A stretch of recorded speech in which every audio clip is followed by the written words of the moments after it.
17 फरवरी को आते हैं तारिक रहमान पावर में। 23 फरवरी को एक मिलिट्री इंटेलिजेंस का वो हेड को नियुक्त करते हैं। वो 23 फरवरी को जो मिलिट्री इंटेलिजेंस के हेड वहां पे बनते हैं वो भारत में, परसों की बात है ये, वो भारत आते हैं काफी डिस्क्रीटली मतलब चुपचाप तरीके से। ऑफिशियल रीजन दिया गया कि मेडिकल कंसल्टेशन उनको चाहिए, इसके लिए वो भारत आए। लेकिन यहाँ से जब न्यूज ब्रेकआउट होना चालू हुआ तो उसमें वो जितने भी हमारे इंटेलिजेंस यूनिट्स हैं उसके अलग अलग हेड से मिले, जिसमें नोटेबल था कि जो रॉ के चीफ हैं पराग जैन, उनसे मिलना, और उसके बाद जो हमारे मिलिट्री इंटेलिजेंस के जो चीफ हैं उनसे मिलना। महज एक ऐसा सहयोग नहीं है कि आप कहीं पे जाएंगे, आप वहां पर मेडिकल रीजन से गए और ये आपके कैजुअल दोस्त हैं कि अरे वहां पे मैं जा रहा हूँ, दिल्ली जा रहा हूँ तो मैं 2 लोगों से मिल लेता हूँ। नहीं, ये स्ट्रैटेजिक रिसेट उसको आप बोल सकते हैं। ये स्ट्रैटेजिक रिसेट इसलिए क्योंकि जिस तरीके से कॉन्फिडेंस दोनों देश का एक दूसरे में ड्रॉप हुआ था because of the certain leadership changes in Bangladesh, उसके बाद से अगर आप बांग्लादेश के पॉइंट ऑफ व्यू से देखें तो इंडिया वाज सस्पिशियस, और इंडिया के पॉइंट ऑफ व्यू से देखें तो Bangladesh was kind of hostile. उस सिचुएशन को नॉर्मलाइज करने का सबसे पहले होता है कि you have to have that intelligence level confidence sharing done, क्योंकि बाहर में बोलने के लिए कि हम परस्पर सहयोग करेंगे, ये करेंगे, those are the very generic statement. जो एक्चुअल में जहां से वो सारी जो नब्ज नसें जो निकलती है वो इस लेवल पे होती है, जब आपके इंटेलिजेंस ग्रुप्स जो है वो एक दूसरे से काइंड ऑफ ऐसा ब्लाइंडली तो भरोसा नहीं करना, लेकिन एक कॉन्फिडेंस में हो। दूसरा चीज इसमें अगर आप देखेंगे तो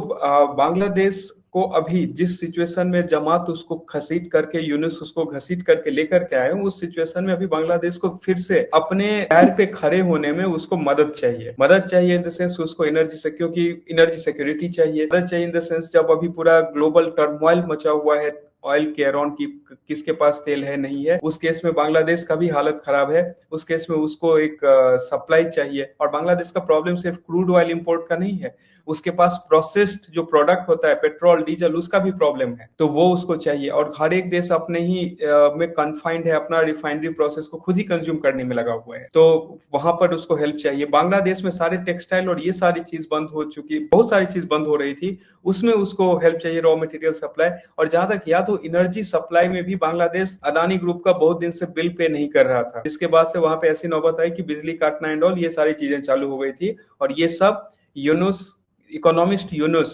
और जो भी उसके पहले आप टर्म लगाएं उसके अंदर हुआ था।